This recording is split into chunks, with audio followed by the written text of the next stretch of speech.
وعلى رسول الكريم وأعوذ بالله من الشيطان الرجيم بسم الله الرحمن الرحیم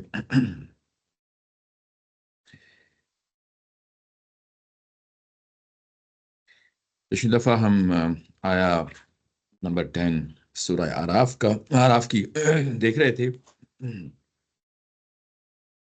اور جو اس کا مضمون تھا آیا نمبر 10 پہ ختم ہو گیا تھا، یعنی اس کا ابتدائیہ۔ اب آگے مضامین شروع ہونے والے ہیں، اور جو آخری جو ورس ہم نے جو آیا ہم نے دیکھی تھی، اس کے اندر جو مضمون تھا وہ یہ تھا کہ وَلَقَدْ مَكَّنَّاكُمْ فِي الْأَرْضِ وَجَعَلْنَا لَكُمْ فِيهَا مَعَائِشَ قَلِيلًا مَا تَشْكُرُونَ، یہ کہ لوگو ہم نے اس سرزمین میں تمہیں اقتدار عطا کیا ہے اور تمہارے لیے اس میں معاش کی راہیں کھول دی ہیں، پر تم کم ہی شکر گزار ہوتے ہو۔ یہ معیشت کی جمع ہے، اور یہ کہ جو روزگار کے طریقے ہیں، معیشت کے جو طریقے ہیں، معاش کی جو راہیں ہیں، اس کے حوالے سے بات کی گئی ہے۔ ظاہر ہے کہ یہ پچھلی سورہ میں ہم یہ مضمون دیکھ آئے ہیں، اور پچھلی سورہ اسی پہ اینڈ ہوتی تھی کہ ہم نے تمہیں اس زمین میں اقتدار دیا ہے، خلیفہ بنایا ہے، تمہیں وہ تمام چیزیں دی ہیں جو ضروریات زندگی تمہیں یہاں میسر ہو سکتی تھی اس علاقے میں۔ اگر ہم اس کا جائزہ لیں، دیکھیں، اور اس جو مضمون ہے وہ اگر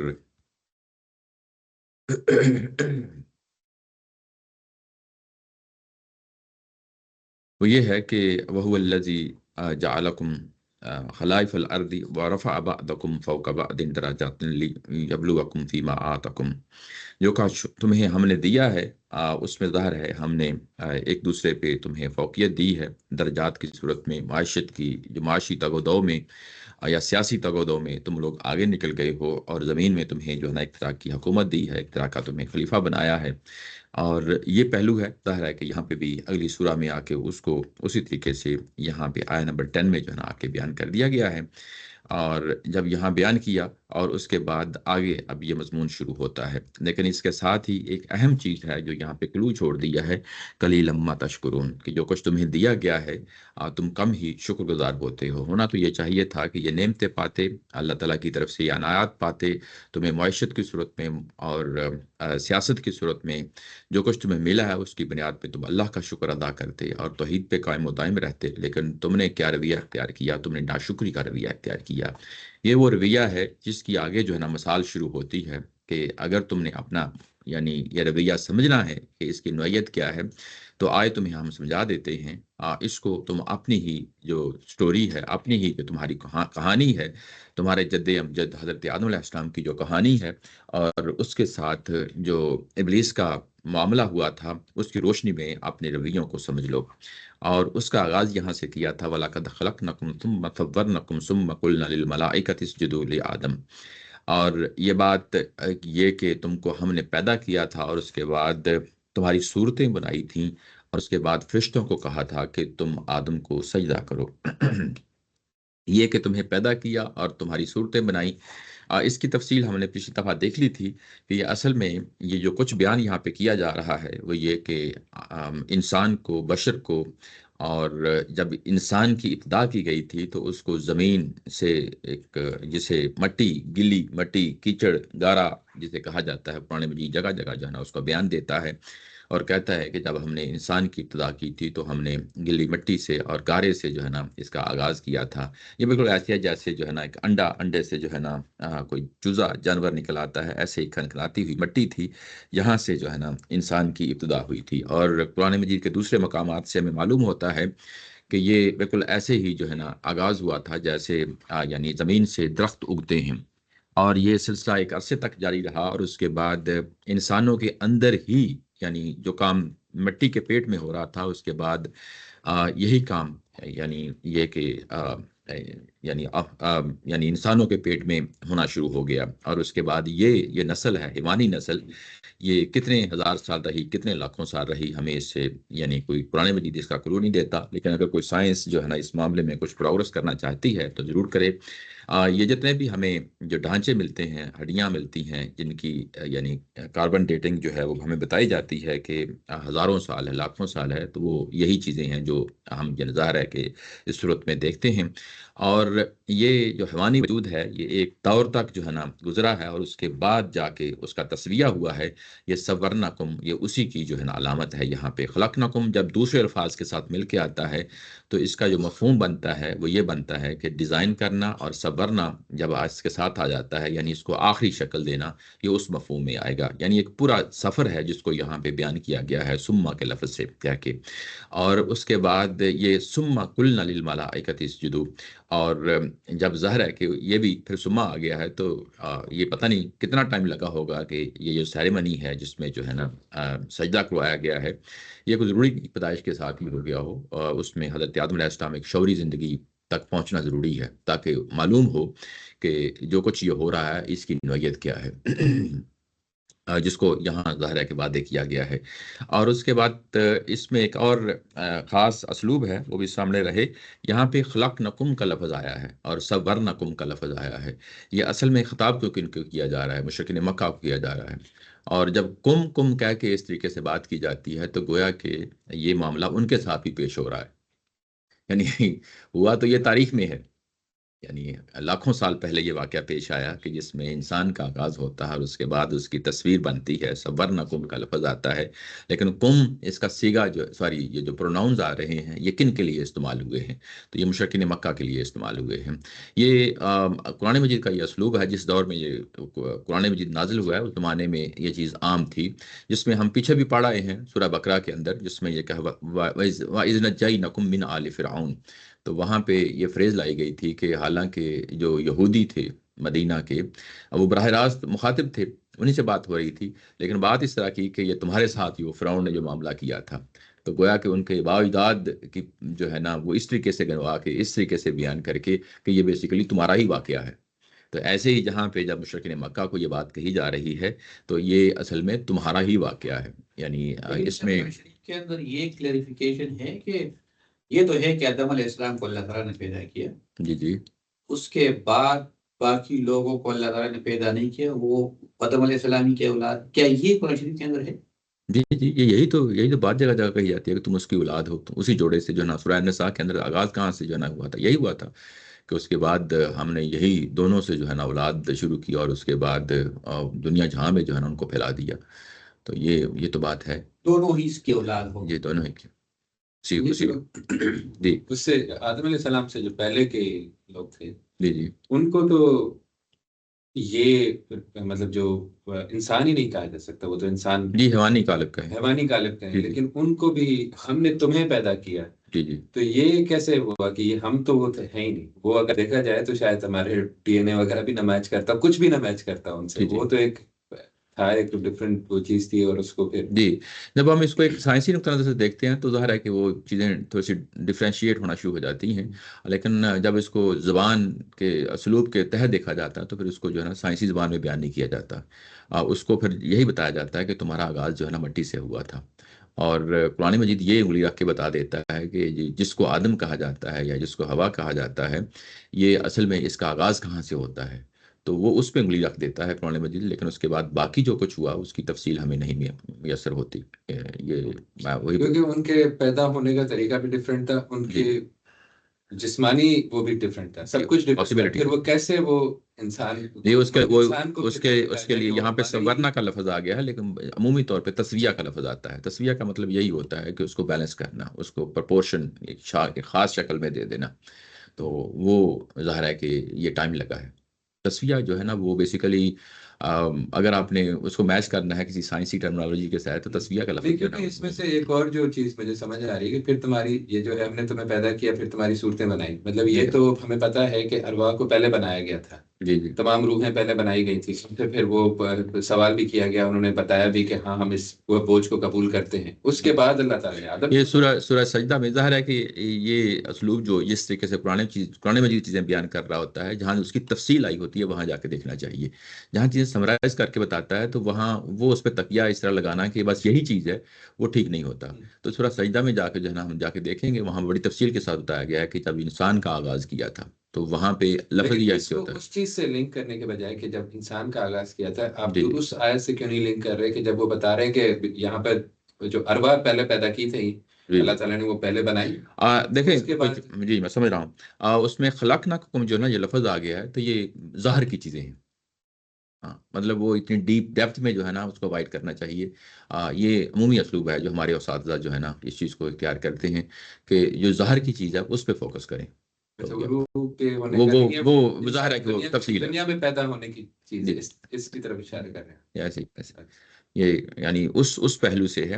اچھا ایک اور پہلو ہے یہاں پہ جو بڑا امپورٹنٹ ہے کہ اصل میں اوپر لفظ آ گیا تھا قلیلا ما تشکرون۔ عمومی جو اسلوب ہے کتابیں ہم جو پڑھتے ہیں تو وہ ایک ٹاپک اس سے متعلقہ چیزیں آگے ہوتی ہیں ساری کی ساری نا، تو قرآن مجید ساتھ ساتھ تھوڑی تھوڑی چیزیں اضافہ بھی کرتا جاتا ہے، جو اضافہ کرتا جاتا ہے وہ بھی ضمناً اس کو دیکھ لینا چاہیے، ساتھ ساتھ دیکھ لینا چاہیے، میری بات سمجھ رہے ہیں نا؟ تو یعنی اصل میں آگے جو بات ہونی ہے وہ قلیلا ما تشکرون پہ ہی فوکس ہونی ہے جا کے، لیکن ساتھ ساتھ کچھ چیزیں اضافی بھی آ رہی ہوتی ہیں تو وہ بھی ساتھ ساتھ لے کے چلنا ہوتا ہے، یعنی اس کو اگنور نہیں کرنا ہوتا، اور جتنی بات کہی گئی ہوتی ہے اتنی بات پہ جو ہے نا فوکس کرنا ہوتا ہے۔ تو جتنی بات کہی ہے وہ یہی کہ تمہیں ہم نے پیدا کیا اور اس کے بعد تمہیں جو ہے نا شکلیں دی، تو اس کی تفصیل تو کسی دوسرے مقام میں جا کے دیکھیں گے، لیکن جو چیز یہاں بیان کرنا مقصود ہے وہ سامنے رہے کہ تمہارا آغاز جو ہے نا یہاں سے ہوتا ہے اور اس کے بعد اسٹیپس نہ سمجھ نہیں آ رہے جی کہ ہم نے تمہیں پیدا کیا، جی جی تمہیں شکلیں دی، جی جی اب یہ شکلوں کا یہاں پر کیا تعلق ہوا، اور وہ ان جو لوگ سامنے ہیں وہ تو پیدا نہیں ہوئے ابھی، جی یہ بطور انسانیت ہمیں کہا جا رہا ہے کہ ہم نے تمہیں پیدا کیا اور شکلیں، نہیں انسانیت تو بعد میں آئے گی، پہلے تو مشرکین مکہ ہے نا جن کو سامنے یہ بات تو کہی گئی۔ یہ کیا پہلے پیدا ہو گئے حضرت آدم سے؟ مطلب اسٹیپ نہیں وہ یہ کیونکہ مجھے تھوڑی اسلوب ہے نا جو اسلوب اس وجہ سے آ رہا ہے کہ شاید یہ پہلے پیدا، ہر کوئی پہلے پیدا ہو گیا اچھا اور پھر اس کے بعد آدم کو جو ہے دنیا میں بھیجنے کا جو ہے وہ ہوا ہے، اس طرح مجھے اسٹیپ دیکھیں جو بظاہر جو تخلیق کا لفظ استعمال ہوتا ہے وہ تو فزیکل کسی چیز کا نام ہے نا، روح تو پھر تب ہوگی جب جو ہے نا وہاں پہ روح کا کوئی نام لے دیا جاتا، اس کے تو اسپیسیفائی کرنا پڑتا ہے، تو یہاں جو ظاہر کی چیز ہے جو آبویس چیز ہے اسی پہ جو ہے نا ہم بات کریں گے، اس کی پیچھے نہیں جائیں گے، ٹھیک ہے نا؟ جب تفصیل میں نے کہا کہ دیکھنی ہوتی ہے تو اس مقام پہ جا کے دیکھیں جہاں قرآن نے خود اس کی تفصیل کر دی ہے، یہاں پہ ضمناً چیز کہی گئی ہے۔ اب یہ ضمناً چیز ہے، اس کو آپ لے رکھیں، آگے یوں ہی بڑھتے ہیں تو وہ جنت کا واقعہ پیش آ جائے گا، انسان کا جو ہے نا وہ ایک بحث جو ہے نا اس کو کسی اور جگہ جا کے جنم موڑ دی جاتی ہے۔ مجھے صرف یہ سمجھا دیں کہ یہ جو یہاں پر کہا جا رہا ہے کہ تمہاری صورتیں بنائیں، یہ کس تمہاری میں کون کون شامل؟ تمہاری یہ مطلب یہ کہنا ہے سارے انسان ہیں، تمام انسان، تمام انسان۔ وہ حضرت آدم سے پہلے ان کی صورتیں بن گئی، حضرت آدم کو نہ یہ مجھے تو سورنکم جو ہے نا وہ فائنل شکل ہے جس میں جو ہے نا حضرت آدم علیہ السلام کا وجود میں آتا ہے۔ اس سے پہلے تمام انسان جی وہ بھی انسان ہے، ان کو بھی انسان ہی کہا جا رہا ہے، ان کو بھی بشری کہا جا رہا ہے، ایسے ہی۔ اچھا اس کے بعد یہ کہ اس کے بعد یہ مرحلہ جب طے ہوا تو اس کے بعد اگلے مرحلے پہ ہم نے فرشتوں سے کہا کہ وہ سجدہ کریں آدم کو، سجدہ کریں آدم کو، فسجدوا الا ابلیس، سب نے سجدہ کر دیا لیکن ابلیس نے سجدہ نہ کیا، لم یکن من الساجدین، اور وہ سجدہ کرنے والوں میں شامل نہ ہوا۔ یہ کچھ فکرے ہیں ان کا آپس میں ربط ہے، میں چاہتا ہوں کہ ساتھ ہی ان کو ترجمہ کر دوں۔ کالا ما منعک، اور جب یہ کہا گیا کہ تجھے کس چیز نے روکا، اللہ تسجدہ اذ امرتک، کہ جب تجھے کہا گیا تھا کہ سجدہ کرو اور تم نے سجدہ نہیں کیا، جبکہ اذا امرتک جیسا کہ تمہیں حکم دیا گیا تھا تم نے سجدہ نہیں کیا۔ یہاں تک بات کو جو ہے نا روکتے ہیں اور پیچھے واپس آتے ہیں کہ یہ ساری بات کا یعنی مقصد کیا ہے۔ اچھا جیسا کہ کہا کہ آدم علیہ السلام اس ایج تک پہنچنا ضروری ہے جہاں تک جو ہے نا انہیں معلوم ہو کہ یہ سارا معاملہ کیا ہو رہا ہے، اور اس کے لیے سما کا پھر یہاں پہ لفظ لایا گیا، یعنی ایک جو ٹائم پیریڈ ہوتا ہے، گیپ ہوتا ہے، اس کے لیے سما کا لفظ آتا ہے، اور اس کے بعد یعنی ملائکہ کو یہ کہا گیا کہ سجدہ کریں۔ یہاں پہ سجدہ کرنے کی بات کہی گئی ہے۔ سجدہ کا جب بھی لفظ سامنے آتا ہے نا تو ہمارے ذہنوں میں اس کے دو ہی مفہوم لیے جاتے ہیں، یا تو سجدہ تعظیمی کہا جاتا ہے کہ آؤٹ آف ریسپیکٹ، جو سیریمونیل جو آپ کہہ لیں کہ اس میں یعنی ایک سجدے کی ایک سیریمنی ہے جس میں جو ہے نا ظاہر ہے کہ آپ اس کو فارملی کوئی چیز جو ہے نا ایک سیریمنی کی صورت میں جو ہے نا اس کو سجدے کی کرائی جا رہی ہے، اس میں یہ چیز ہے آؤٹ آف ریسپیکٹ، سجدہ تعظیمی جس کو کہا جاتا ہے۔ یہ دوسرا سجدہ یہ اللہ تعالیٰ کی ذات کو کیا جاتا ہے. تیسرا سجدہ جو ہے نا وہ جب ہم کہتے ہیں شرک کے حوالے سے ہے، بتوں کو جو ہے نا سجدہ کیا جاتا ہے. اس کی جو عمومی صورتیں ہیں وہ ہمارے سامنے ہیں. اچھا، اس میں جب عمومی طور پہ آپ تفسیروں میں دیکھیں گے کہ یہ سجدہ تعظیمی تھا، یہ ڈفرینشیٹ کرنے کے لیے کہا جاتا ہے کہ کس چیز سے ڈفرینشیٹ کرنے کے لیے کہ یہ نہ سمجھا جائے کہ یہ کوئی شرک پہ مبنی چیز ہے، جبکہ سجدہ تو اللہ تعالیٰ کی ذات کو ہی ہو سکتا ہے، انسانوں کو سجدہ نہیں ہو سکتا. تو اس کو ایک ٹرم کی صورت میں دیکھ کے ہم یہ کہتے ہیں کہ سجدہ تعظیمی ہے. اس کی ایک اور مثال سامنے رکھی جاتی ہے کہ جیسے یوسف علیہ السلام ایک زمانے میں یعنی مصر میں پہنچے ہیں، اور اس کے بعد ایک زمانہ وہاں پہ گزرا ہے. اس کے بعد جب پوری فیملی آئی ہے تو آؤٹ آف ریسپیکٹ انہوں نے جھک کے جو ہے نا آگے اپنے جھکنا ہوتا ہے، ظاہر جھکنا ضروری نہیں ہوتا کہ زمین پہ اپنے آپ کو پچھاڑ کے جو ہے نا وہی اسی کو سجدہ کہا جائے. محض جھکنا جو ہے، گردن جھکا دینا، اپنی کمر کو جھکا دینا، وہ بھی سجدہ کہلاتا ہے. عربی زبان کے جو سجدے کے اندر جو ہے نا یہ مفہوم پایا جاتا ہے. جیسا کہ میں نے کہا کہ اس کو سجدہ تعظیمی کہا جاتا ہے. یہ اگر تھوڑی سی گہرائی میں جا کے دیکھیں تو یہ قطع نظر اس چیز کے کہ آپ اس کو کوئی بھی نام دے لیں، یہ سجدہ تعظیمی تو ہم اپنی اصطلاح دیتے ہیں نا اس کو کہ ایک شکل دے دیتے ہیں کہ اچھا یہ سجدہ تعظیمی ہے. لیکن اگر تھوڑی سی گہرائی کے ساتھ دیکھیں تو یہاں پہ سجدہ جو ہے وہ آدم علیہ السلام کو نہیں کیا جا رہا. سجدہ آدم علیہ السلام کو نہیں کیا جا رہا. وہ اگلی جو آیا ہے، جو آیا 11 سے سٹارٹ ہوتی ہے کہ کالا ما منعک اللہ تسجد اذ امرتک، میں نے حکم دیا تھا، یہ میرے حکم کو سجدہ تھا، یہ میرے حکم کو سجدہ تھا. یہ بالکل ایسے ہی ہے جیسے جو ہے نا ہم نماز پڑھتے ہیں تو سجدہ کس کو کر رہے ہوتے ہیں؟ اللہ کو کر رہے ہوتے ہیں. یہ جب حج پہ جاتے ہیں، عمرے پہ جاتے ہیں، تو دور سے تو شاید ہمیں یہ اس کو ویژولائز کرنا، کنسیپچلائز کرنا مشکل ہو جاتا ہے. لیکن جب عمرے اور حج پہ جاتے ہیں تو آپ کے سامنے ہوتا ہے، یعنی وہ جو کیوبیکل بنا ہوا ہے بیت اللہ جس کو ہم کہتے ہیں وہ آپ کے سامنے بنا ہوا ہے. وہ تو ایک اینٹوں کا ڈھانچہ ہے، اسٹرکچر ہے نا. ہو سکتا ہے جس نے پہلے یہ نظارہ نہ دیکھا ہو، فرسٹ ٹائم دیکھ رہا ہو، تو یہ کہے کہ یار یہ تو اس کو سجدہ کر رہے ہیں. میری بات سمجھ رہے ہیں نا؟ لیکن کوئی بھی مسلمان جو حقیقتاً مسلمان ہے اس کے ذہن میں یہ آتا ہی نہیں ہے کہ ہم جو ہے نا اس کیوبیکل کو سجدہ کر رہے ہیں. کس کو کر رہے ہوتے ہیں سجدہ؟ اللہ کو سجدہ کر رہے ہوتے ہیں نا. تو وہ اصل میں یہ وہ چیز ہے جو یہ کلیئر ہو جائے تو ساری چیزیں آٹومیٹیکلی جو ہے نا کلیئر ہو جاتی ہیں کہ بیسیکلی یہ کس کو سجدہ کیا جا رہا ہے. یہ اللہ کے حکم کو سجدہ کیا جا رہا ہے. جیسے ہم بیت اللہ کو سجدہ نہیں کرتے، ہم اللہ کے حکم کے سامنے جو ہے نا سرنڈر کرتے ہیں اس کو، یعنی ایک سامنے رکھ کے جو ہے نا وہ یہ معاملہ کر رہے ہوتے ہیں. تو یہاں پہ بھی وہی صورتحال ہے. آپ اس کو سجدہ تعظیمی نام دیں یا نہ دیں، ہوتا یہ ہے کہ بعض کا سجدہ تعظیمی بھی آپ کی گرفت میں نہیں آتا نا. یہ بیسیکلی کیا چیز ہے، ہم اس کو کوئی اور اینگل سے ایکسپلین کرنا شروع کر دیتے ہیں کہ سجدہ تعظیمی یہ ہوتا ہے کہ آؤٹ آف ریسپیکٹ ہے، یہ چیزیں ہیں، اور ہو سکتا ہے کوئی آپ کی گرفت میں نہ آئے. لیکن اصل جو یہاں پہ بات کہی جا رہی ہے وہ یہ ہے کہ میرا حکم تھا، میرے حکم کو سجدہ کرنا تھا. یعنی آدم علیہ السلام کے اندر بائی اٹ سیلف جو ہے نا، یا ان کی اپنی ذات میں کوئی خاص خاصیت نہیں تھی کہ جس کو سجدہ کیا جاتا. میری بات سمجھ رہے؟ یہ جو ہمارے ذہن میں یہ تصور ہے جی کہ اللہ کے سوا کوئی سجدہ نہیں کیا جا سکتا، جی یہ کوئی فطری حکم ہے یا یہ صرف حکم کی وجہ سے حکم ہے؟ سجدے کرنے سے توحید پر کیا اثر پڑتا ہے؟ نہیں، دیکھیں وہ تو عمومی تصور ہوتا ہے جس کا آپ فطرت کی بات کہہ رہے ہیں. اس کو ایک خاص شکل دی جاتی ہے. وہ خاص شکل جو ہے نا کسی حکم کے تحت آتی ہے. میں جب اللہ تعالیٰ سے کوئی چیز مانگتا ہوں، یا اللہ مجھے یہ دے دو، جی تو میں توحید کی کوئی خاص حصے کو مان رہا ہوں. جی میں جب سجدہ کرتا ہوں کسی دیوار کو میں کرتا ہوں، جی اس وقت بھی میں اللہ تعالیٰ سے ہی مانگ رہا ہوں. تو یہ جو فزیکل سجدہ ہے اس کا توحید کے ساتھ کوئی لنک نہیں کرتا. کب ہم دیوار کو سجدہ کرتے ہیں؟ اگر ہم کرتے ہیں جی تو اس کا کوئی وہ جو مانگنا تھا اس کا تو ڈائریکٹ لنک بنتا ہے توحید کے ساتھ. جی وہ بیسیکلی علامتیں ہیں جس طرح ہم علامت کو تو اللہ تعالیٰ منع کر دے گا تو منع ہو جائے گا، منع ہو کہے گا کہ کر دو تو کر دو. اس لیے میرے خیال ایکسپلینیشن کی بھی ضرورت نہیں. وہ نہیں ایکسپلینیشن ٹھیک ہے، میں آپ کی بات بجا، میں اس کو میں نہیں کہہ رہا. میں کہہ رہا ہوں کہ سجدہ تعظیمی کا جب لفظ بولتے ہیں تو آپ کا ذہن شاید کسی اور جگہ چلا جائے گا، گرفت میں نہیں آتا نا یہ چیزیں. تو اصل چیز جو ہے کہ اس سجدہ تعظیمی کے پیچھے جو کنسیپٹ ہے اس کو گرفت میں رکھنا چاہیے، نہ کہ اصطلاحوں کو. میرا اس پہ فوکس تھا. ٹھیک ہے، کیونکہ اس طرح تو قیام بھی جی اللہ تعالیٰ نے اپنے لیے خاص کیا ہوا ہے نماز کے اندر. ایسے ہی تو ہم تو دوسروں کے سامنے کھڑے ہو جاتے ہیں، جی سجدہ نہیں کرتے لیکن کھڑے ہو جاتے ہیں. اور سجدے اور قیام میں اصل بات وہی ہے کہ وہ چیز جو ہے جس کو میں ہائی لائٹ کر رہا ہوں وہ چیز یہ ہے کہ یہ اللہ کا حکم تھا.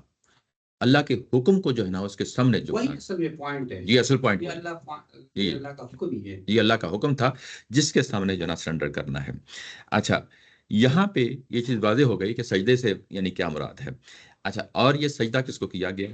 آدم کو، یعنی جو بظاہر جو چیز سامنے نظر آتی ہے وہ آدم ہی کو کیا گیا ہے، لیکن اس کو جو ہے نا کیونکہ ہم عقلی وجود رکھتے ہیں، عقل سے اس کو جو ہے نا سمجھ لیتے ہیں کہ اصل میں یہ اللہ کے حکم کو ہی سجدہ کیا گیا ہے۔ آدم علیہ السلام کے اندر کو خاص خاصیت نہیں تھی کہ یہ یعنی اس طریقے سے کیا جاتا۔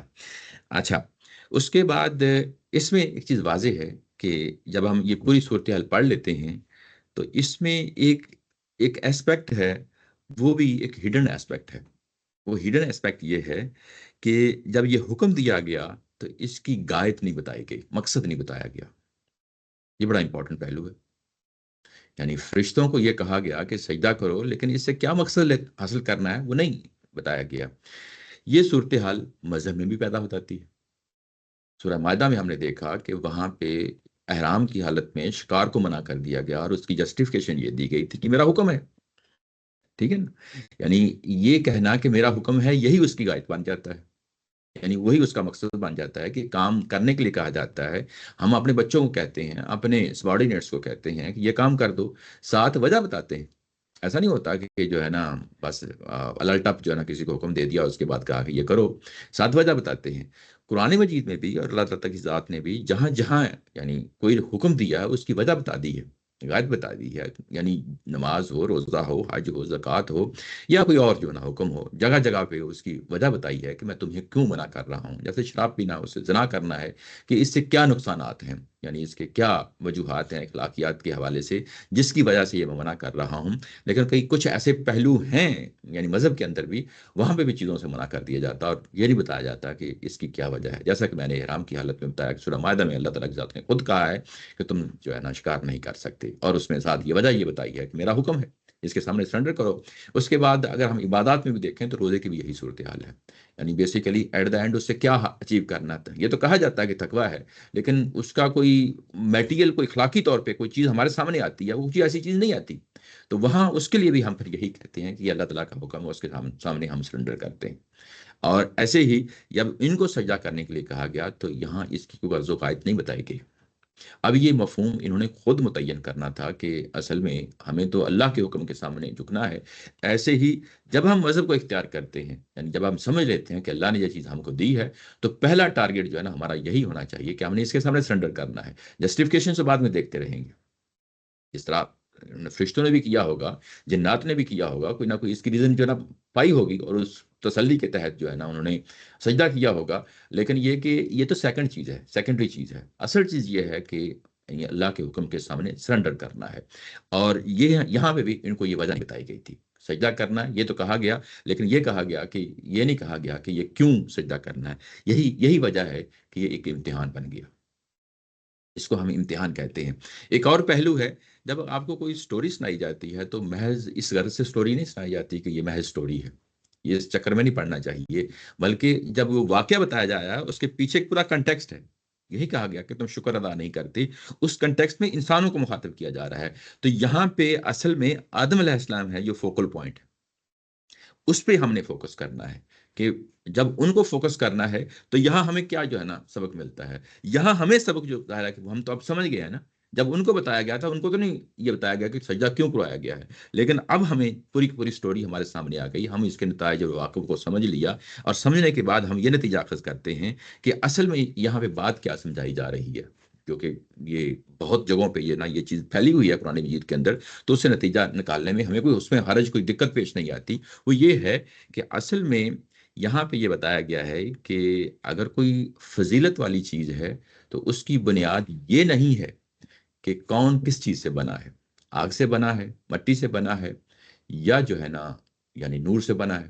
یعنی فرشتوں کے بارے میں قرآن مجید میں اس طرح کی کوئی صراحت نہیں ہے کہ نور سے بنا ہے، لیکن تورات میں یہ چیز آتی ہے کہ وہ نور سے بنے ہوئے ہیں، تو اس میں لینے میں یہ کوئی حرج کی بات نہیں ہے۔ مخلوق ہے، ظاہر ہے کسی نہ کسی چیز سے بنے ہوں گے۔ تو ایسے ہی قرآن کے اندر جو ہے نا ہمیں معلوم ہوتا ہے کہ جنات جو ہیں وہ آگ سے بنائے گئے ہیں، اور انسانوں کے بارے میں تو بتا دیا کہ یہ مٹی سے بنائے گئے ہیں۔ تو یہ تینوں چیزیں جو ہے نا میٹر کی جو ہے نا مختلف فارمز ہیں، مختلف شکلیں ہیں۔ اس کو آپ لائٹ کہہ لیں، اس میں آپ آگ کہہ لیں، اس کو جو ہے نا آپ مٹی کہہ لیں۔ تو یہ کہاں سے پیدا ہوئے، یعنی مختلف مخلوقات جو ہے نا کہاں سے پیدا ہوتی ہیں، اصل فضیلت یہ نہیں ہے۔ اصل فضیلت جس چیز کی ہے وہ اہمیت اس چیز کی ہے کہ سرنڈر کرنا ہے خالق کے سامنے۔ یعنی کسی چیز کا یہ کوئی کرائٹیریا نہیں ہے کہ کون افضل ہے، کون کمتر ہے، کون جو ہے نا بہتر ہے، اس بنیاد پہ کہ وہ کس چیز سے بنا ہوا ہے، یہ کوئی کرائٹیریا نہیں ہے مخلوقات میں۔ اصل کرائٹیریا جو ہے وہ یہ کرائٹیریا ہے کہ اللہ کے سامنے جھکتے ہیں کہ نہیں جھکتے، اور یہ جھکنا ہی اصل میں جو ہے نا معیار بن جاتا ہے، جھکنا ہی معیار بن جاتا ہے۔ یہ ایک پہلو ہم سمجھتے ہیں۔ دوسرا پہلو یہ ہے کہ ہمیں معلوم ہے کہ فرشتے اپنی خلقت کے لحاظ سے برتر مقام پہ جگہ کھڑے ہیں، اور نہ صرف خلقت کے لحاظ سے بلکہ مخلوق ہو جانے کے بعد، وجود مل جانے کے بعد انہیں ہمہ وقت اللہ کے دربار میں حاضری نصیب ہوتی ہے، اور جو ظاہر ہے کہ اللہ کے جو قربت حاصل ہے، ان کے دربار میں رہنا ہے، تو یہ ایک اور یعنی ایک پہلو، فضیلت کا پہلو آ جاتا ہے۔ تو یہ فضیلت کا پہلو یعنی جس پہلو سے یعنی فرشتے سامنے آتے ہیں خلقت کے لحاظ سے بھی، اور یہ فضیلت کے لحاظ سے بھی کہ انہیں اللہ کا قرب حاصل ہوتا ہے، یعنی اس طرح کی مخلوق بھی جس کو انسان برتر سمجھ لیتا ہے، اپنے سے برتر سمجھ لیتا ہے، اس کے سامنے سرنڈر نہیں کرنا اور اس کو اللہ کا شریک نہیں بنا لینا، جیسا کہ مشرکین مکہ نے جنا یہ اختیار کر لیا تھا۔ تو یہ دونوں پہلو سامنے رہنے چاہیے۔ ایک یہ پہلو کہ کوئی تخلیق کی جو ہے نا بنیاد یہ کہ کون کس سے بنا ہے، یہ کوئی یہ چیز ثابت نہیں کرتی کہ کون افضل ہے۔ افضل کا جو افضلیت کا کرائٹیریا ہے وہ اصل میں کہاں سے آتا ہے، وہ یہ کہ اللہ کے سامنے سرنڈر کرنا ہے، اور یہ جو اللہ کے سامنے سرنڈر کرنا ہے یہ آپ کو جو ہے نا اس فضیلت کے مقام پہ کھڑا کر دیتا ہے، نہ کہ یہ کہ آپ کس چیز سے بنے ہیں۔ دوسرا یہ کہ اگر آپ کے سامنے کوئی برتر مخلوق آتی ہے تو اس کے سامنے سرنڈر نہیں کرنا، سجدہ نہیں کرنا، یا اس کے سامنے شریک نہیں اس کو ٹھہرانا۔ اور اصل کیا چیز ہے کہ اللہ کو جو ہے نا اپنا معبود سمجھنا، اور اگر اللہ سے ہٹ کے کسی اور کے ساتھ جو ہے نا یہ رشتہ قائم کر لیا جائے تو نہ صرف اللہ کی اہانت ہے اس میں، بلکہ انسان کی اپنی بھی اہانت ہے۔ تو یہ دونوں پہلو جو ہے نا وہ سامنے رہنے چاہیے۔ اس کے بعد آگے یہ کہا گیا کہ سب نے سجدہ کیا مگر ابلیس نے نہیں کیا۔ کہا تو یہ گیا تھا فرشتوں کو، اور سجدہ کس نے نہیں کیا؟ ابلیس نے نہیں کیا۔ ابلیس نے نہیں کیا، اس کو کہتے ہیں زبان و بیان کے اسلوب میں علی سبیل التغلیب، یعنی مشکل لفظ ہے۔ اس کا مطلب یہ ہوتا ہے کہ حکم تو جو سامنے جو ڈومیننٹ لوگ ہیں یا ڈومیننٹ مخلوق ہے اس کو حکم دیا جا رہا ہے، اور جو ساتھ تھوڑے سے لوگ ہیں وہ آٹومیٹیکلی، وہ کسی اور نسل سے ہیں، وہ آٹومیٹیکلی اس کے اندر شامل ہو جاتے ہیں، وہ آٹومیٹیکلی اس کے اندر شامل ہو جاتے ہیں۔ تو یہی اسلوب ہے کہ یہاں پہ ابلیس نے انکار کیا ہے۔ یہ دوسری جگہ قرآن مجید میں ہمیں پتہ چل جاتا ہے کہ جو ابلیس ہے یہ فرشتہ نہیں ہے بلکہ جن ہے۔ اچھا، اب ان کے اندر کیا کامنالٹی ہے، ان کے کیا اشتراک پایا جاتا ہے کہ یہ وہاں پہ ہو، یعنی ہوتا نا یہ کہ وہاں پہ یعنی موجود تھا۔ تو یہ اصل میں استاد محترم کا نقطہ نظر ہے، نیچے انہوں نے لکھا ہے کہ یہ بیسیکلی اوریجن کے لحاظ سے ہے، خلقت کے لحاظ سے ہے، یعنی جو ہوتا ہے نا مادہ جہاں سے دونوں کو پیدا کیا گیا ہے، دونوں میں قربت ایک حاصل ہے، اور اس کی وجہ سے یہ وہاں پہ موجود ہونا یعنی ایک پہلو ہے۔ عمومی طور پہ اگر آپ تفسیروں میں دیکھیں تو ہمارے ہاں جو رجحان پایا جاتا ہے وہ یہ کہا جاتا ہے کہ وہ اللہ کا بہت قریبی بندہ تھا کسی سٹیج پہ، اور عبادت میں بہت آگے نکل گیا تھا، اور اللہ نے اس کو یہ مقام اور مرتبہ دیا تھا۔ اس کی کوئی بنیاد نہ قرآن مجید کی آیت ہے نہ کوئی حدیث ہے، یہ لوگوں کی اوپینین ہے، جیسے استاد محترم کی اوپینین یہاں پہ لکھ دی ہے۔ یہ اوپینین جو استاد محترم کی ہے یہ اصل میں یہاں ہی سے نکلی ہوئی ہے، یعنی کوئی ڈائریکٹ بات نہیں ہے، انڈائریکٹ نتیجہ ہے یہ بھی کہ خلقت کے لحاظ سے ایک سملیرٹی ہے جس کی وجہ سے جو ہے نا ایک قربت پائی جاتی ہے۔ ادروائز جو ہے نا ہمیں کوئی اور کلو نہیں ملتا جس کی بنیاد میں کہیں کہ وہاں کیسے پہنچ گیا تھا، یہ بات سامنے رہنی چاہیے۔ اس کے بعد یہ کہا گیا کہ لم یک من الساجدین، وہ سجدہ کرنے والوں میں شامل نہیں ہوا، وہ سجدہ کرنے والوں میں شامل نہیں ہوا۔ تو سجدہ کیوں نے کیا؟ فرشتوں نے کیا، ہو سکتا اور جنات بھی ہوں انہوں نے بھی کیا ہو۔ تو یہ دونوں پہلو سامنے رہنے چاہیے۔ اور یہ بھی ہو سکتا ہے کہ جنہوں نے سجدہ نہیں کیا اس میں ابلیس اکیلا نہ ہو، یہ بھی اس کے اندر امکان ہے، یعنی یہ تو واضح طور پہ کہیں نہیں لکھا لیکن امکان پایا جا سکتا ہے۔ ابلیس کو کیوں جو ہے نا سنگل آؤٹ کر دیا گیا؟ وہ ایک اپنی پوزیشن ہے کہ جیسے جو ہے نا لیڈر ہوتا ہے، وہ لیڈر کو بعض اوقات پن پوائنٹ کر دیا جاتا ہے، اور اس کے ساتھ جو دو چار لوگ اور بھی ہوتے ہیں، تھوڑے ہوتے ہیں، وہ اتنے پرومیننٹ نہیں ہوتے لیکن وہ ساتھ کھڑے ہوتے ہیں۔ تو یہ اس طرح کے جو ہے نا یہ نکل آتے ہیں مفہوم اس چیز سے، اور ظاہر ہے کہ یہ استاد محترم نہیں بلکہ اور بھی لوگ بھی اس طریقے سے جو ہے نا دیکھتے ہیں کہ ہو سکتا ہے کہ اور لوگ بھی ساتھ ہوں۔ اچھا، یہ کہ ابلیس جو ہے، ابلیس یہ نام ہے، یہ ایک ٹائٹل ہے یہ ضروری نہیں کہ اس وقت بھی اسی کا یہی ٹائٹل ہو. یہ زبان و بیان میں چیزیں آتی ہیں. تورات کے اندر عزازیل کہا گیا ہے، اور قرآن مجید کے اندر اس کو ابلیس، یعنی یہ زبان کے اندر جو ایک نام ہوتا ہے وہی نام اسی نام سے جو ہے نا اس کو بیان کر دیا جاتا ہے. ابلیس اس کی زبان کے اندر کوئی تحقیق کریں تو ابلسا کہ جو ہے نا جو ورب ہے وہاں سے آیا، اس کا مطلب ہوتا ہے غمگین ہونا، غمزدہ ہونا، یا جو ہے نا مردود ہونا، اس طرح کے معنوں میں جو ہے نا یہ آ جاتا ہے.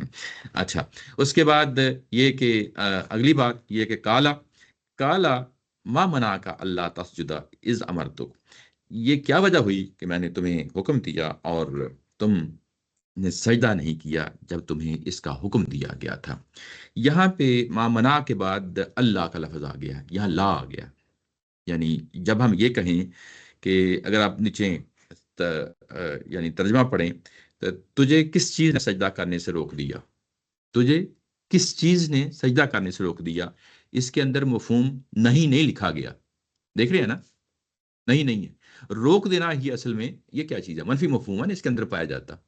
تو یہ اگر میں اس کو تھوڑا سا چینج کروں کہ تجھے سجدہ کرنے کا حکم دیا گیا تھا، تجھے کس چیز نے روکا کہ تم نے سجدہ نہیں کیا، بات تو ایک ہی ہے. تجھے کس چیز نے روکا کہ تم نے سجدہ نہیں کیا، یہ جملہ لکھ دیں یا یہ لکھ دیں کہ تجھے کس چیز نے سجدہ کرنے سے روک دیا، کوئی فرق نہیں پڑتا، جملہ ایک ہی ہوتا ہے. یہاں پہ اللہ کا جو ہے نا لا آ گیا ہے. لا کا مطلب نہیں ہے کہ تم نے، یعنی تمہیں سجدہ کرنے کا حکم دیا، کس نے روکا کہ تم نے سجدہ نہیں کیا. یعنی اگر آپ لٹرلی ترجمہ کریں تو یہ اس طرح کا ہوگا. یہ ان لا ہے، ہاں اللہ ہے، لا آ گیا نا. تو بعض اوقات یعنی یہ منع کے اندر لفظ جو ہے نفی پہلے سے موجود تھا، لیکن اس کے بعد پھر نفی کو رپیٹ کر دیا گیا دوسری دفعہ لا کے. جب دوسری دفعہ لا کے جو ہے نا نفی کو رپیٹ کر دیا گیا تو یہ بیسیکلی جو نفی کا مفہوم ہے اس کو انٹینسیفائی کرنا ہے. انٹینسیفائی کرنا یعنی اس کو ذرا اس کے اندر شدت پیدا کر دینا ہے.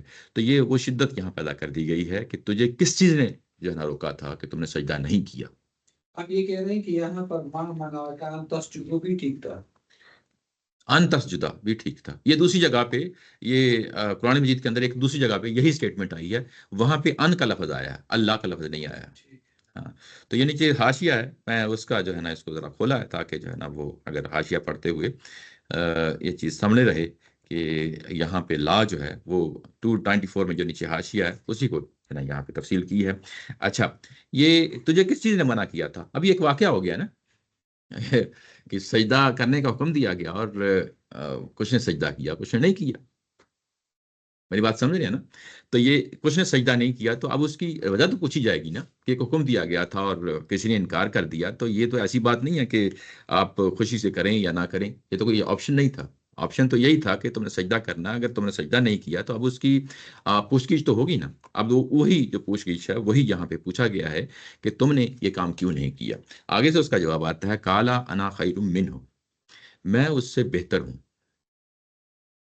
یہ ابلیس کا جواب ہے. خلقتنی من نار وخلقتہ من طین، تم نے مجھے آگ سے پیدا کیا اور اس کو تم نے مٹی سے پیدا کیا، تین مٹی سے پیدا کیا. یہ اگر آپ دیکھیں تو یہ سٹیٹمنٹ ہے، یہ انانیت پہ مبنی سٹیٹمنٹ ہے. یہ فخر، غرور، تکبر کی ایک علامت ہے کہ مٹی سے پیدا کیا اس کو اور مجھے آگ سے پیدا کیا. یہ جو غرور اور تکبر ہے کس بنیاد پہ؟ حسب و نسب کی بنیاد پہ. یعنی میں ایک خاص نسل سے تعلق رکھتا ہوں، خاص ایک نسل سے تعلق رکھتا ہوں، میرے آباء و اجداد فلاں فلاں ہیں، ہوتا نا ایسے. تو یہ اصل میں اگر کوئی شخص جو ہے نا انسانوں میں سے یہ کام کرتا ہے تو اصل میں وہ کیا کر رہا ہوتا ہے؟ وہ اصل میں شیطان ہی کی پیروی کر رہا ہوتا ہے، ابلیس ہی کی پیروی کر رہا ہوتا ہے. تو یہ اس نے یہ جو کہنا ہے اس کے جواب میں کہ میں نے اگر سجدہ نہیں کیا تو اس کی وجہ کیا ہے، اس نے اس کی جسٹیفیکیشن دی ہے. یہاں ایک بڑا ہی اہم پوائنٹ ہے کہ جب وہ اس طرح کی جسٹیفیکیشن دے رہا ہے تو وہ کس بنیاد پہ جو ہے نا وہ یہ بات کر رہا ہے. ایسا تو نہیں ہے کہ اگر تو پاگل ہے تو اس کو تو بیان کرنے کی ضرورت نہیں تھی اللہ تعالیٰ کی ذات کو. وہ مینٹل کیس ہوتا ہے تو اس کو ضرورت نہیں ہوتی. یہ ایک ظاہر ہے کہ جس کا واقعہ بیان کیا جا رہا ہے ہوش و حواس کے ساتھ جو ہے نا یہ سب کچھ کر رہا ہے. جنات کو ہم سمجھتے ہیں کہ جس طرح قرآن مجید میں بیان ہوتا ہے، ملائکہ کے بارے میں بھی ہم یہی تصور رکھتے ہیں کہ وہ عقل رکھتے ہیں، سوچ رکھتے ہیں، فکر رکھتے ہیں، اور اس کی بنیاد پہ بہت ساری جو ہے نا معاملات کر رہے ہوتے ہیں جیسے ہی انسان کر رہے ہوتے ہیں. ان کے پاس بھی یہ چیز، یہ صلاحیت موجود ہے. اس کی بنیاد پہ اس نے فیصلہ کیا کہ میں اس کو سجدہ نہیں کرتا، اور سجدہ نہ کرنے کی وجہ یہ بتا رہا ہے کہ کیا وجہ بتا رہا ہے کہ ظاہر ہے کہ مجھے آگ سے پیدا کیا اور اسے مٹی سے پیدا کیا ہے. یہ ظاہر پرستی ہے، اس کو ہم کیا کہیں گے؟ ظاہر پرستی ہے. ظاہر پرستی کے اینگل سے دیکھیں گے تو ٹھیک لگ رہا ہے، لگتا کہ نہیں لگتا؟ یہ بات سمجھ رہے ہیں نا؟ حقیقت ہی بتا رہا ہے. وہ حقیقت ہی بتا رہا ہے.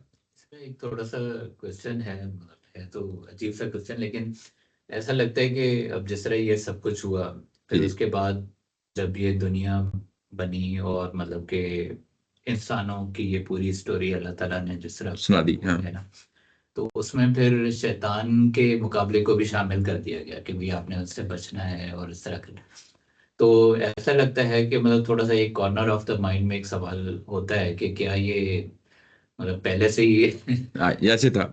جی وہ میرے ذہن میں ہے، وہ آگے چل کے جو ہے نا میں بتانا تھا، لیکن اگر آپ سوال کر دیا تو کوئی بات نہیں. وہ یہ کہ یہ اصل میں ایسا ہی ہے جس طرح کہ آپ اگزامپل دے رہے ہیں نا. ہمیں کہا گیا ہے کہ رمضان کے مہینے میں شیاطین بند ہوتے ہیں، جنات جو ہیں شیاطین وہ بند ہوتے ہیں، لیکن کیا انسان کے اندر جو شیطان ہے وہ تو بند نہیں ہوتا نا.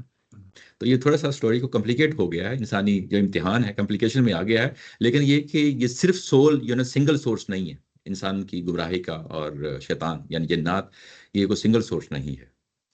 یعنی انسانوں کے اندر بھی جب یہ ابلیس کہا گیا ہے، شیطان کہا گیا ہے، تو شیطان اصل میں صرف ابلیس ہی نہیں ہے، انسانوں میں سے بھی شیطان ہوتے ہیں. تو اور اس کے بعد کچھ ایسے مقامات ہیں جہاں ہمیں یہ معلوم ہوتا ہے کہ انسان کے اندر بھی جو ہے نا، جو اس کے اندر ایک برائی کی طرف راغب ہو جانا، یا انسان کے اندر ایک چیز صلاحیت پائی جاتی ہے جس میں یہ کہا گیا کہ اس کے فلہمہ فجورہ و تقواہ، کہ اس کے اندر اچھائی اور برائی دونوں کی تمیز رکھ دی گئی ہے. اصل منبع جو ہے نا وہ انسان کے اندر سے اٹھتا ہے، اور انسان کے اندر سے جب اٹھتا ہے تو وہ جو اندر سے اٹھنے والی چیز ہے وہ بھی ایک شیطانی قوت ہوتی ہے، وہ بھی شیطانی کہلاتی ہے. تو یعنی شیطان ایک انسان کے اندر بیٹھا ہوا ہے، اس کی شخصیت کا حصہ ہے. ایک شیطان جو ہے نا باہر انسانوں کی صورت میں بیٹھے ہوئے ہیں جو اس کو ورگلاتے ہیں، اور ایک شیطان جو ہے وہ جنات میں ہوتا ہے. تو یہ تینوں لیئرز جو ہے نا یہ آپ کے سامنے رہنی چاہیے، اور تینوں کے لیے شیطان ہی کا لفظ بولا جاتا ہے. سوال میرے خیال سے یہ تھا کہ یہ جو سب کچھ پہلے سے ہو رہا تھا، جی وہ سب کچھ ڈیزائنڈ تھا. جی جی وہی میں اسی طرف آتا ہوں. یہ اصل میں وہی جو ہے نا، اگر وہ آپ اس اینگل سے اس کو دیکھ رہے ہیں، یہ آگے چل کے شیطان نے بھی یہی کہا ہے کہ تمہاری نہیں وہ سوچ نہیں. شیطان نے یہ کہا ہے کہ یہ تم نے میری فطرت میں رکھ دیا تھا کہ یہ میں بغاوت کرتا، تم نے میری فطرت میں رکھ دیا تھا میں بغاوت کرتا. جب یعنی آپ نے خالق ہیں میری فطرت میں رکھ دیا تو میں نے بغاوت کی، کہ میں نے کوئی برا نہیں کیا. آگے چل کے جو ہے نا آیت آتی ہے. اچھا، اب یہاں پہ یہ کہ اس نے ظاہر پہ یہ بنیاد رکھی ہے، ظاہر پہ یہ بنیاد رکھی ہے. انسانوں کے ساتھ بھی یہ معاملہ ہوتا ہے کہ جب آپ کسی کے ساتھ مکالمہ کرتے ہیں یا مناظرہ ہو جاتا ہے، یا جو ہے نا اپوزٹ آپ کی جو صورت یعنی جو آپ کے نقطہ نظر ہوتا ہے اس کے بالکل مخالف نقطہ نظر ہوتا ہے، وہ پرسپیکٹیو ہوتا ہے. اصل میں چیزوں کو دیکھنے کا ایک اینگل ہوتا ہے. اصل رائٹ جو اینگل ہے وہ دیکھنا وہ ہوتا ہے کہ رائٹ اینگل کون سا ہے بات کو اپروچ کرنے کا. اصل چیز یہ ہے، اگر آپ کے سامنے کوئی الحاد ایتھیسٹ آتا ہے اور آپ کے سامنے کوئی چیز رکھتا ہے، تو وہ بیسیکلی ظاہر بین آنکھیں ہیں جو آپ کے سامنے وہ اس کا تجربہ بیان کر رہا ہوتا ہے. ظاہر بین کیا چیز ہے؟ جو چیز ظاہر میں سامنے پڑی ہوئی چیز ہے، obvious چیز ہے، اس پہ بنیاد رکھتے ہیں. اس کے پیچھے کیا چیز ہے اس پہ بنیاد نہیں رکھتے لوگ، اس طرح کے لوگ. اور یہاں پہ بھی ابلیس نے بھی وہی کام کیا ہے. ابلیس نے جو چلاکی یہاں پہ کھیلی ہے وہ اصل میں یہی چلاکی ہے کہ اس نے ظاہر بین ہوتے ہوئے جو بظاہر چیز سامنے کی پڑی ہوئی تھی، سامنے کی چیز تھی، اس کی بنیاد پہ یہ چیز کو جو ہے نا جسٹیفائی کر رہا ہے. اور جسٹیفائی کر رہا ہے، اور اس کے بعد آگے چل کے دیکھتے ہیں وہ تقاضا کر رہا ہے کہ عدل، اللہ کے عدل کا، کہ اس پہ انصاف کریں، بجائے اس کے کہ مجھے کسی اور طرف لے کے جائیں. اس پہ انصاف کریں کہ میں جو ہے نا جس جگہ سے میں بات کو کر رہا ہوں اس بات کو قبول کیا جائے اور اس کی بنیاد پہ جو ہے نا مجھے دیکھا جائے. لیکن یہاں پہ بات ہی یہی کی گئی ہے کہ پہلا سوال ہی یہی کیا گیا ہے کہ حکم تو میرا تھا، حکم تو میرا تھا، اب آپ کی جسٹیفیکیشن جو ہے نا وہ زیرو ہے یہاں پہ۔ خالق ہوتے ہوئے یہ کسی کے پاس اختیار نہیں ہے کہ اس کے بعد اپنا، اس کے بعد یعنی ایک چیز واضح ہو گئی، متعین ہو گئی، اور اس کے بعد اپنا یعنی کوئی ارادہ یا اس کے بنا اس کو استعمال کرے۔ خالق کے ہوتے ہوئے خالق نے جس مقصد کے لیے یہ چیز ہم نے رکھی ہے اس میں دونوں ذی شعور، ملائکہ بھی اور جنات بھی ذی شعور ہیں، یعنی عقل والی مخلوقات ہیں، اور عقل والی مخلوقات کے ہوتے ہوئے اصل چیز یہ سمجھنی چاہیے تھی کہ یہ امتحان کے پہلو سے ہے، امتحان کے پہلو سے ہے۔ ایک چیز کہہ دی گئی، اس کے بعد اس پہ عمل کرنا ہے، اور اس میں یا تو ناکام ہونا ہے یا جو ہے نامراد ہونا ہے، یا کامیاب ہونا ہے یا نامراد ہونا ہے، ناکام ہونا ہے۔ ان دونوں صورتوں میں اصل کیا چیز ہے؟ از امرتک، کہ میرا حکم تھا۔ اب آپ اس کو کسی اور اینگل سے دیکھیں گے تو وہ اینگل قابل قبول نہیں ہے، اور وہ جو رویہ سامنے آتا ہے جس کی بنیاد پہ اس نے ظاہر پہ چیز رکھی ہے، وہ اپنے اندر بھی ایک منفی چیز رکھتی ہے۔ وہ منفی چیز کیا رکھتی ہے؟ کہ اس کے اندر غرور اور تکبر کا پہلو ہے، غرور اور تکبر کا پہلو ہے، منفی پہلو لیے ہوئے ہے۔ اور یہ میں نے بتایا کہ جب یہ غرور اور تکبر آتا ہے تو یہ کئی پہلوؤں سے آتا ہے۔ یہ آپ نسل کے پہلو سے بھی لا سکتے ہیں، مال و دولت کے پہلو سے بھی لا سکتے ہیں، کہ جو کمزور غریب لوگ ہیں معاشرے کے اندر، پسے ہوئے جو لوگ ہیں، آپ ان کو حقیر سمجھنا شروع کر دیں، یا تکبر اس پہلو سے بھی ہو سکتا ہے۔ یہ سیاسی بالا تری جو ہوتی ہے نا، انسان سمجھ بیٹھتا ہے کہ ہم سیاسی طور پہ جو ہے نا ایک اعلیٰ مخلوق ہیں، جیسے کہ جو ہے نا یورپین پارٹس نے جو ہے نا پچھلی صدی میں جو کچھ کیا، اور اس میں جو ہے نا وائٹ مینس برڈن کے نام کے جو ہے نا جو کچھ پیش کیا گیا کہ یہ تو ہماری ذمہ داری ہے کہ دنیا کو تہذیب سکھائیں اور تمدن سکھائیں، تو یہ جو برتری ہے یہ اصل میں ابلیس کا جو ہے نا بویا ہوا بیج ہے۔ یہ جہاں بھی آپ دیکھیں گے آپ کو اس طرح کی اگر کوئی چیز ملتی ہے، خواہ وہ مالی طور پہ ہو، خواہ وہ سیاسی طور پہ ہو، خواہ وہ نسلی طور پہ ہو، جہاں پہ بھی یہ تفوع کی بات کی جائے گی، یہ اصل میں ابلیس کے بوئے ہوئے بیج ہے۔ اللہ تعالیٰ کو اس پر اعتراض کیوں ہے؟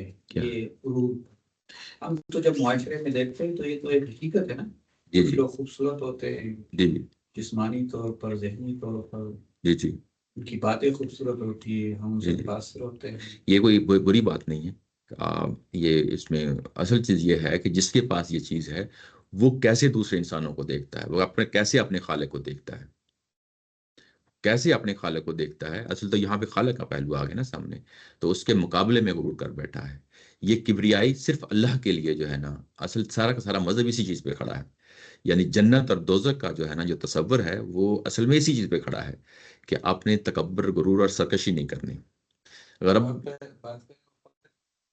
وہ اور چیز ہے، ایک انسان خود اپنے فخر کرتا ہے کہ میں اپنے ملک پہ فخر کرتا ہوں کسی چیز کی وجہ سے، وہ پازیٹیو بھی ہو سکتے ہیں اور نیگیٹو بھی ہو سکتے ہیں۔ اس میں دوسرے کی بدتر ہونے کی، یہ اس میں دوسرے کا منفی پہلو لازمی ہو جاتا ہے۔ لیکن وہ بھی تو کیا حقیقت کا اظہار نہیں ہے؟ کیا چیز؟ میں اگر کسی بڑے آدمی سے متاثر ہوتا ہوں جی تو یہ حقیقت مان کر کے وہ بڑا ہے کسی، نہیں، دیکھو وہ آپ کا کسی شخص کے بارے میں کوئی گمان ہونا ایک اور چیز ہے، لیکن تو نیچرل، جس طرح میں نیچرلی اس کو مانتا ہوں، اگر اس کا گمان یہ ہے کہ جس کے سامنے میں یہ چیز پیش کر رہا ہوں وہ ایک گھٹیا مخلوق ہے، وہ گھٹیا جگہ پہ کھڑا ہے، یہ تکبر ہے، یہ کبریائی ہے، یہ بڑائی ہے، اور یہ اصل میں سرکشی ہے، یہ سرکشی ہے۔ مذہب کا سارا مقدمہ اسی چیز پہ کھڑا ہے۔ آگے چل کے اسی سورہ کے اندر یہ بتایا جائے گا کہ جنت میں یعنی یہ کہا گیا کہ اونٹ سوئی کے ناکے سے گزر سکتا ہے لیکن متکبر جنت میں داخل نہیں ہو سکتا۔ یہ تو ہمیں معلوم ہے کہ سوئی کے ناکے سے اونٹ بھی نہیں گزر سکتا۔ نہیں ٹھیک ہے، تو کیا یہ جو ہم جس کو بنیادی اخلاقیات کہتے ہیں، وہ اللہ یامر بالعدل والاحسان، کیا یہ عدل کے خلاف جا رہا ہے؟ اس لیے کیا چیز یہ جو غرور ہے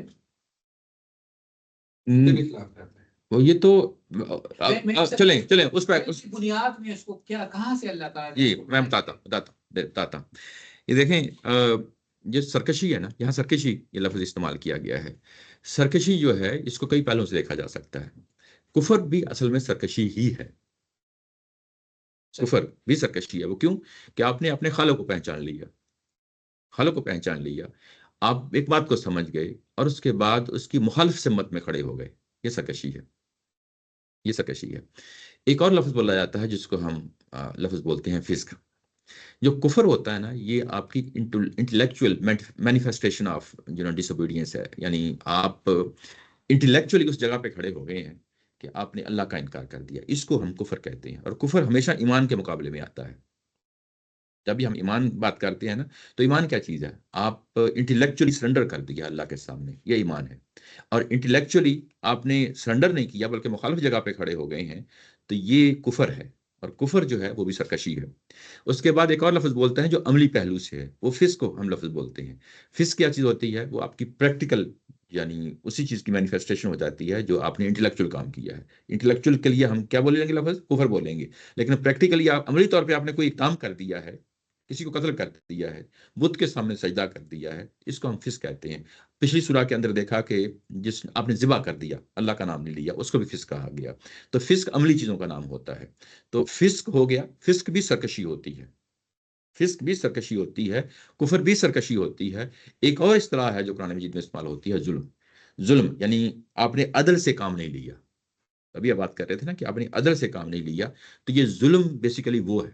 ظلم بھی جو ہے نا اصل میں سرکشی ہوتی ہے، خواہ وہ اللہ کے خلاف کی جائے، خواہ وہ جو ہے وہ انسانوں کے خلاف کی جائے. جب آپ اللہ کے خلاف کرتے ہیں تو اس کو ہم شرک کہتے ہیں. یعنی ظلم جب آپ اللہ کے خلاف کرتے ہیں، یہی جگہ جگہ یعنی شرک جب کہا جاتا ہے، ظلم قرآن مجید میں اندر ذکر آیا ہے، اس میں ہم یہ کہتے ہیں کہ ظلم کا مطلب شرک ہے. ظلم جب انسانوں کے خلاف کیا جاتا ہے تو اس کو ہم کیا کہتے ہیں؟ اس کو ہم کہتے ہیں کہ یہ زیادتی ہو گئی ہے.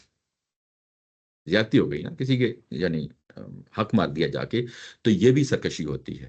یہ سرکشی کس پہلو سے؟ کہ اپنے ہی بھائی بندوں کے خلاف جو ہے نا بغاوت کر ڈالی اس شخص نے. تو یہ ظلم ہو، فسق ہو یا کفر ہو، یہ بھی اپنی تمام شکلوں میں سرکشی کہلاتی ہے. تو سرکشی ہی اصل وہ چیز ہے جو انسان کو جہنم میں لے جاتی ہے. اور سرکشی سے بچنا، اللہ کے حکم کی جو ہے نا پابندی کرنا، یہ آپ کو جنت کی طرف لے جاتا ہے. سرکشی جو ہے نا، جو ہمارا فریم ورک ہے نا، یعنی فکر فراہی کا جو فریم ورک ہے، اس میں اگر آپ دیکھیں تو سرکشی ایک بہت بڑا جرم ہے، بہت بڑا جرم ہے. اس کو کیسے جو ہے نا ریلیٹ کرتے ہیں ہمارے اساتذہ؟ ایسے ریلیٹ کرتے ہیں کہ جب انسان اللہ سے جو ہے نا سرکشی کرتا ہے اللہ کے سامنے، تو وہ اس کا کیا ہے؟ وہ اس کو جہنم میں لے جاتا ہے. اور یہ اتمام حجت کا پورا پروسیس ہے جس میں گزار کے سرکش لوگوں کو علیحدہ کیا جاتا ہے. یہ پورا کا پورا ایک پروسیس ہوتا ہے. اچھا، اس کے بعد یہ سرکشی جب انسان ایک جو انسٹیٹیوشنز اللہ تعالیٰ کی ذات نے جو ہے نا انسانوں نے بنائے ہیں، لیکن ان کو تقدیس اللہ تعالیٰ کی ذات نے دے دی ہے. جیسے کہ ایک گھر کے اندر رہتے ہوئے اولاد جو ہے نا اگر بغاوت کر بیٹھتی ہے والدین کے سامنے، گو کہ اس کی سزا بیان نہیں ہوئی قرآن مجید میں، لیکن اس کو شرک کے بعد فری رکھا ہے. یعنی جہاں پہ اللہ کے حقوق بیان ہوتے ہیں، ساتھ ہی والدین کے حقوق بیان کر دی جاتے ہیں. اور یہ کہا گیا کہ اف تک نہ ان کو کہو. لیکن یہ کبیرہ گناہوں میں سے تو ضروری نہیں کہ سزا جو ہے نا وہ ڈٹرمن کرے کہ دنیا کے اندر کی سزا دے دیا ہے اس کی بنیاد پہ پتہ چلا کہ یہ بہت بری چیز ہے. نہیں، بلکہ یہ اخلاقی لحاظ سے بہت ہی بری چیز ہے. یعنی شرک کے بعد اگر کوئی اخلاقی لحاظ سے کوئی بری چیز ہو سکتی ہے تو وہ والدین کے ساتھ یعنی ناروار سلوک رکھنا ہے. تو یہ بھی سرکشی ہے. اولاد کی سرکشی جب والدین کے خلاف ہوتی ہے تو یہ ہوتی ہے. اس کے بعد اگلا دائرہ کون سا ہوتا ہے؟ گھر ہوتا ہے نا. گھر کے اندر جو ہے نا عورت اگر سرکشی کر لیتی ہے تو سورہ نساء کے اندر پڑھا ہے نشوز کہلاتا ہے. وہ بھی انسٹیٹیوشن ہے. اس انسٹیٹیوشن میں اصل بیسیکلی کیا ہے؟ انسان ہارمونی اور ایک پیس فل لائف گزارے. یہی ہے نا. یعنی آپ توحید پہ کھڑے ہو جاتے ہیں تو آپ ایک ہارمونی اور پیس پہ کھڑے ہو جاتے ہیں. یہی ہوتا ہے نا. تو جب آپ والدین کی نافرمانی کرتے ہیں تو آپ اس رشتے کو توڑ دیتے ہیں. اصل میں وہ رشتہ توحید ہی کا رشتہ ہے. اس کے بعد جب آپ گھر کے ماحول میں ہوتے ہیں اور خاتون اس انسٹیٹیوشن کو جو ہے نا توڑتی ہے تو اس کو نشوز کہا جاتا ہے. اور یہ بھی سرکشی ہے. قرآن مجید اس کو بھی سرکشی کہتا ہے اور اس کی کچھ نہ کچھ سزا بھی رکھی ہے اس نے. اس کے بعد آگے چلتے ہیں، اس کو سوسائٹی کے لیول پہ دیکھتے ہیں. تو وہاں پہ جب انسان جو ہے نا سرکشی کرتا ہے تو اس کو سورہ مائدہ میں جو ہے نا ڈیل کیا گیا ہے.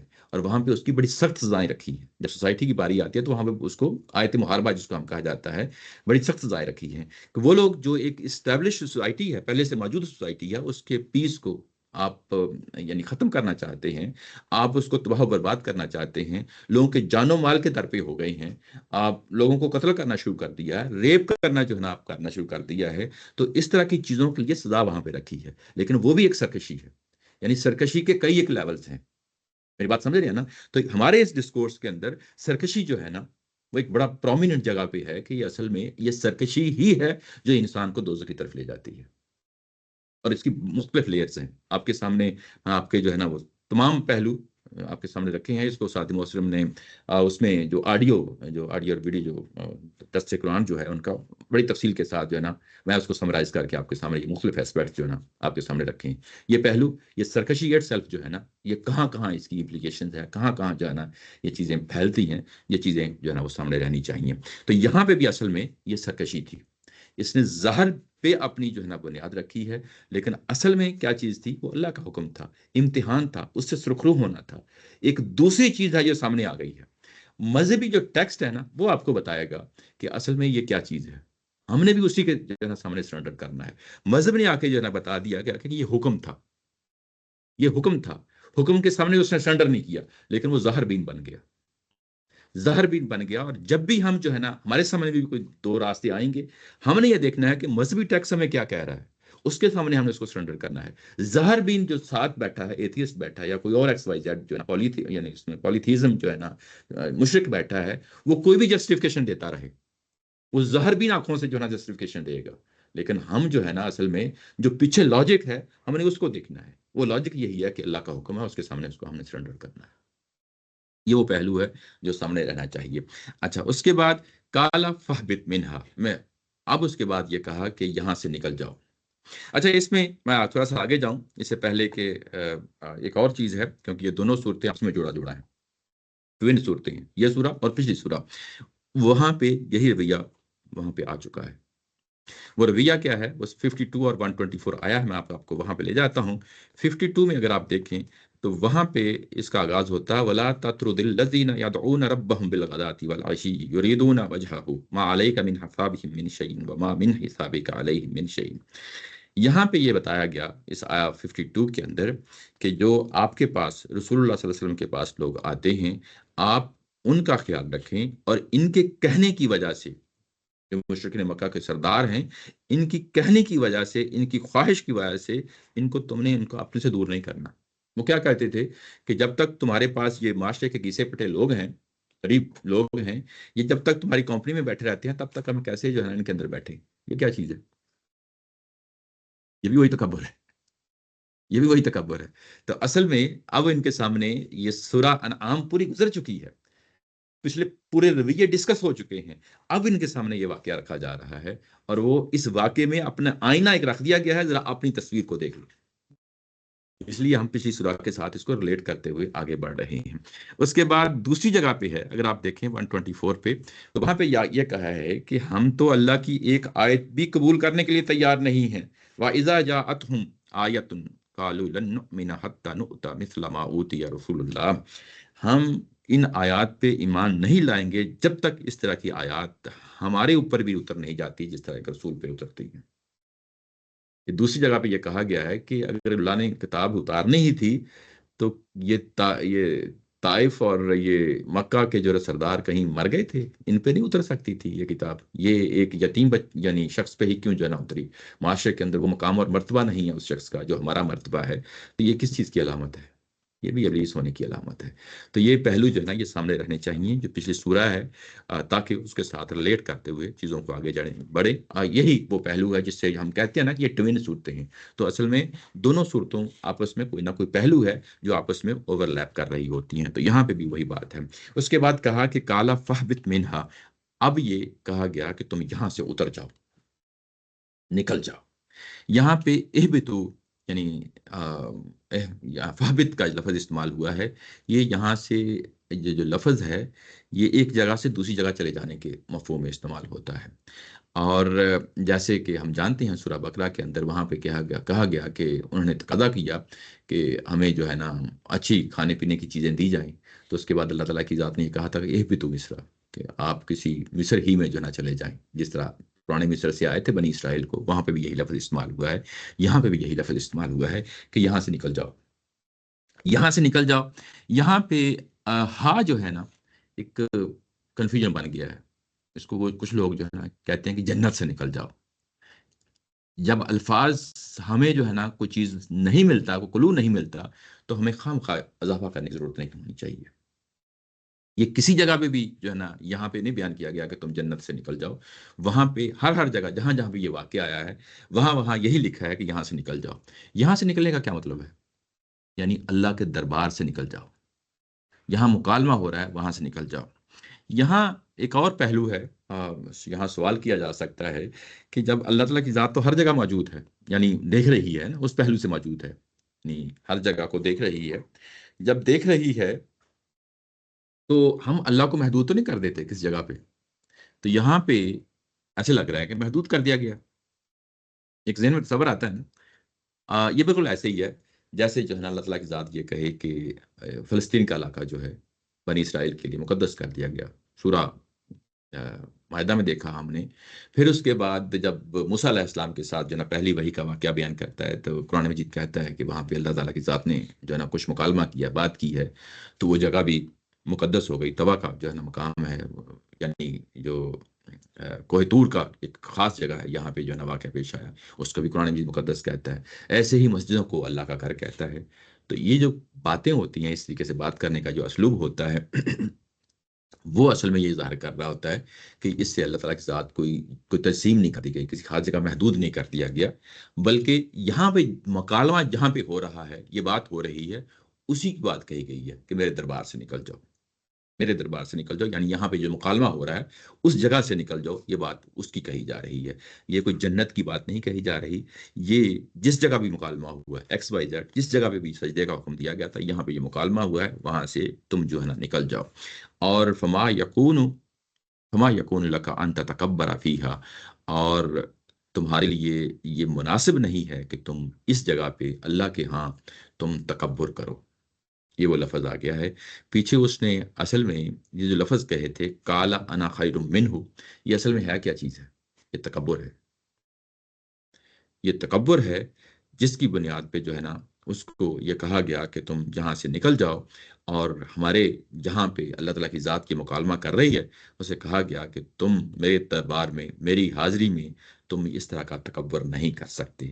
فخرج انک من الصاغرین، اور اس کے بعد تم یہاں سے نکل جاؤ اس لیے کہ تم ذلیل ہو. یہاں پہ جو ترجمہ کیا گیا ہے، یہ حق نہیں کہ یہاں برائی کا گمنڈ کرے، سو نکل جا، یقیناً تو ذلیل ہے.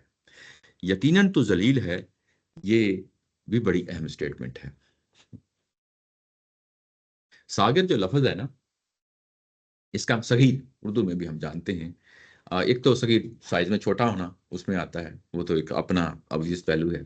صغیر کا ایک مطلب ذلیل ہونا ہوتا ہے، گھٹیا ہونا ہوتا ہے.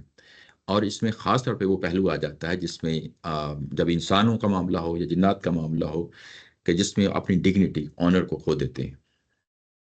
یعنی اس کے اندر یہ مفہوم پایا جاتا ہے کہ ڈگنیٹی، اپنی آنر جو ہے، اپنے مقام اور مرتبے کو جو ہے لوگ کھو دیتے ہیں. تو اس وقت ساغرین، یعنی یہ اصل میں ساغرین جو ہے، یہ اگر آپ دیکھیں تو قرآن مجید کے اندر جو رسولوں کا جب دور ہوتا ہے تو اس میں جو سزا دی جاتی ہے رسولوں کے دور میں، تو دو لفظ استعمال ہوتے ہیں، خزجن اور ساغرین. یہ دو لفظ جو ہے نا استعمال ہوتے ہیں جن کو سزائیں دی جاتی ہیں، جن قوموں کو سزائیں دی جاتی ہیں. سورۃ توبہ میں بھی پڑھیں گے، مشرکین مکہ کے لیے یہ لفظ خزجن استعمال ہوا ہے، اور دوسری طرف یہ اہل کتاب کے لیے یہ لفظ وہاں پہ ساغرین کا استعمال ہوا ہے کہ تم اپنے ہاتھوں سے جزیہ دو گے اور تم ساغرین بن کر رہو گے. یہ پہلو جو ہے، اس میں ایک اور پہلو ہے جو بھی بڑا نمایاں پہلو ہے کہ یہ پہلی اناؤنسمنٹ ہے کسی کو سزا دینے کی، قیامت سے پہلے. قیامت سے پہلے کسی کو سزا دینے کی فرسٹ اناؤنسمنٹ ہے. تو رسولوں کے دور میں بھی جو سزا دی جاتی ہے وہ بھی دراصل اسی نیچر کی ہوتی ہے. یہ جو کہا جاتا ہے نا کہ قیامت سے پہلے بھی سزا دی جا سکتی ہے، تو سب سے پہلے جس شخص کو جو ہے سزا دی گئی وہ کس کو دی گئی؟ یہ ابلیس کو دی گئی. ٹھیک ہے نا. یعنی قرآن جب ذکر کرتا ہے کہ قوم عاد، قوم سمود، فرعون، دوسرے تیسری جو قوموں کو جب سزا دی گئی تو اس سزا کی نیچر کیا تھی، اس کے لیے لفظ استعمال کیے جاتے ہیں، یا تو ساغرین استعمال کیے جاتے ہیں یا خزجن استعمال کیے جاتے ہیں. دونوں کا مفہوم ایک ہی ہے. جب خزجن کا لفظ استعمال کیا جاتا ہے تو یہ ہوتی ہے رسوائی کی. رسوائی کا عذاب. اور جب ساغرین کا لفظ آتا ہے تو اس کا مطلب یہ ہوتا ہے کہ ذلیل کر دینے والا عذاب ہے. تو یہاں پہ اصل میں یہ عذاب جو ہے نا، جو پہلی فرسٹ اناؤنسمنٹ آتی ہے قیامت سے پہلے، یہ اس ابلیس کے بارے میں آتی ہے، اور یہ پہلی سزا اللہ کے دربار میں جو ہے نا دی جاتی ہے. تو یہ وہ بات نہیں ہے کہ یہ صرف قیامت میں ہی سزا سنائی جائے گی، دنیا کے اندر بھی یہ سزائیں سنائی گئی ہیں. اور سب سے پہلی سزا کس کو سنائی گئی؟ قوم نوح تو بعد میں آتی ہے نا، قوم عاد، قوم سمود تو بعد میں آتی ہیں، لیکن اس سے پہلے بھی یہ سزا ہوئی ہے. اور یہ سزا کس کو ہوئی ہے؟ ابلیس کو ہوئی ہے. اور ابلیس کو ہوئی ہے تو اس کے ساتھ موت نہیں واقع ہو گئی. آگے چل کے پتہ چلتا ہے کہ وہ کیوں نہیں ہوئی، اس کی ظاہر ہے کہ کچھ ریزنز ہیں. تو یہاں پہ اصل میں جب یہ ساغرین کہا گیا تو یہ اس کو سزا یہاں پہ سنا دی گئی. اب یہ جو لفظ بولا ہے ساغرین، اس کا لازمی نتیجہ ہے کہ دوزخ ہے. اس کا لازمی نتیجہ کیا ہے؟ دوزخ ہے. تو جن لوگوں کو یہ سزا سنا دی جاتی ہے، دنیا کے اندر سنا دی جاتی ہے، لازمی نتیجہ کیا ہے؟ دوزخ ہے. تو یہ اصل میں ایک دوزخ کی جو ہے نا علامت ہے کہ تمہیں جو ہے نا اب تمہارا مقام اور مرتبہ وہ ہے کہ جب تم اس جگہ سے اتر گئے، اللہ کے دربار سے نکل گئے، تو اس کے بعد تمہارے بارے میں یہ فیصلہ کر دیا گیا کہ تم ساغرین میں سے ہو، اور اب تمہاری سزا آٹومیٹیکلی ہے کہ ہمیشہ کی جہنم ہے. اچھا، یہ جب یہ اس طریقے سے یعنی یہ بات کہی گئی تو یہ چیز اس اینگل سے کہ یہ اب اپنی پوزیشن کو جو ہے نا وہ دیکھ رہا ہے کہ میری پوزیشن جو ہے نا اب کیا ہے. اب ایک فیصلہ ہو گیا نا، اس کے ذہن میں دو چیزیں آتی ہیں. ہر نارمل شخص کے جس کو سزا سنائی جاتی ہے اور اتنی بڑی سزا سنا دی جاتی ہے کہ تم یعنی ساغرین بن کے رہو گے، تو یہ جو سزا ہے اس کے نتیجے میں دو چیزیں ذہن میں آئی ہوں گی ابلیس کے. ایک یہ کہ مجھے فوری طور پہ خاتمہ کر دیا جائے، میرا فوری طور پہ خاتمہ کر دیا جائے. دوسری یہ ہے کہ مجھے کچھ مہلت دے دی جائے. تو اس نے بیسیکلی جو دوسرا پہلو ہے نا مہلت دینے کا، وہ مانگا ہے. کالا انذرنی الی یوم یبعثون، مجھے پھر اب مہلت دیں، مجھے اب مہلت دیں. دوسرا پہلو یہ ہو سکتا تھا میری موت ہے، وہ تو انڈرسٹوڈ سی چیز ہے نا. اب اس کے بعد اس نے اس کی طرف جو ہے نا دھیان فوکس نہیں کیا. دھیان تو گیا ہوگا یقیناً، دھیان اس لیے گیا ہوگا کہ ظاہر ہے کہ اس کے بعد اب میں تو کوئی کام نہیں کر سکتا، میری جو کام کرنے کی جو صلاحیت ہو سکتا سلب کر لی جائے. یعنی موومنٹ ہے نا، آپ کا عمل ہے، آپ کا عقیدہ ہے، آپ کی سوچ اور فکر ہے، اس پہ پابندی لگا دی جائے. خالق ہے نا، وہ کر سکتا ہے.